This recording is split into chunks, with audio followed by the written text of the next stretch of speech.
জি, আমি সুজয়। এটা কি চাপর সাহেবের বাসা? আপনি কে? কিরে, কার সাথে কথা বলছিস? বাবা, তুই এখনো গোসল করনি? যাও যাও, গোসল করে নাও।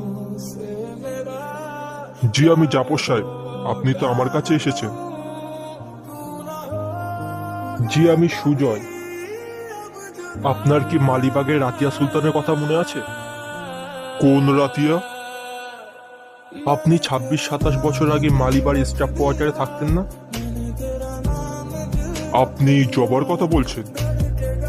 জি, আমি আপনার ছেলে। হ্যাঁ, তুমি আমার ঠিকানা কোথা থেকে পেলে? তোমার মা দিয়েছে না? এত বছর পর কি কারণে এখানে আসতে হলো? আপনি হাঁপাইতেছেন কেন?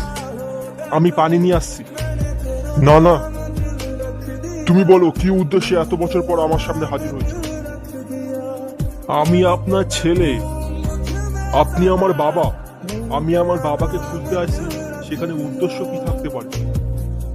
আরে, উদ্দেশ্য তো অবশ্যই আছে। তা না হলে তুমি এত বছর পর কেন আমার সামনে এসে দাঁড়াবে?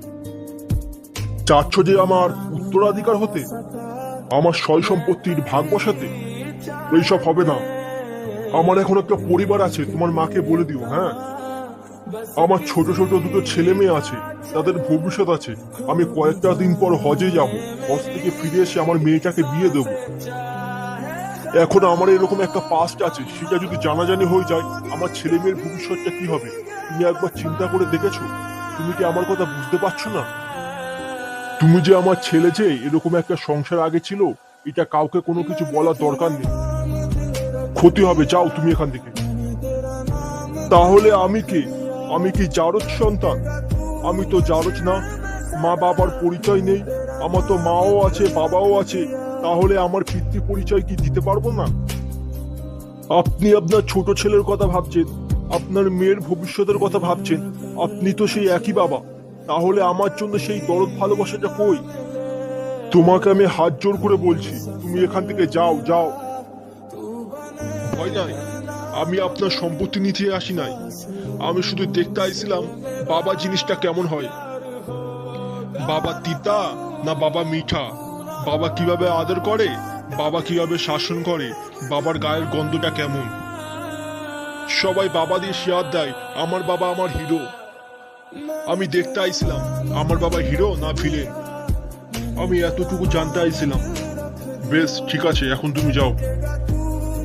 আপনি চিন্তা করবেন না, আল্লাহ আলহামদুলিল্লাহ আমার অনেক দিয়েছে। আমি আপনার 10 বার হজ খাইতে পারবো। সারা জীবন দেখে শুনে রাখতে পারবো। আমি এখানে কেন এসেছিলাম জানেন?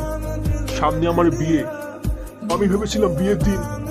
তো গাইস, তোমরা এতক্ষণ যে অ্যানিমেশন ভিডিওটা দেখলে, এই ধরনের অ্যানিমেশন ভিডিও বানিয়ে মাসে প্রায় 20 থেকে 30 হাজার টাকা ইনকাম করতে পারবে।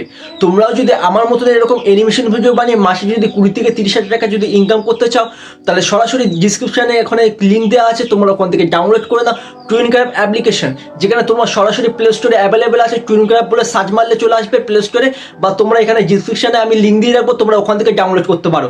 তো গাইস, তোমাদের যদি আজকের ভিডিওটা যদি একটু ভালো লেগে থাকে, চ্যানেলটা সাবস্ক্রাইব করে অল নোটিফিকেশনটা অল করে দেবে। তো দেখা হচ্ছে নেক্সট ভিডিওতে।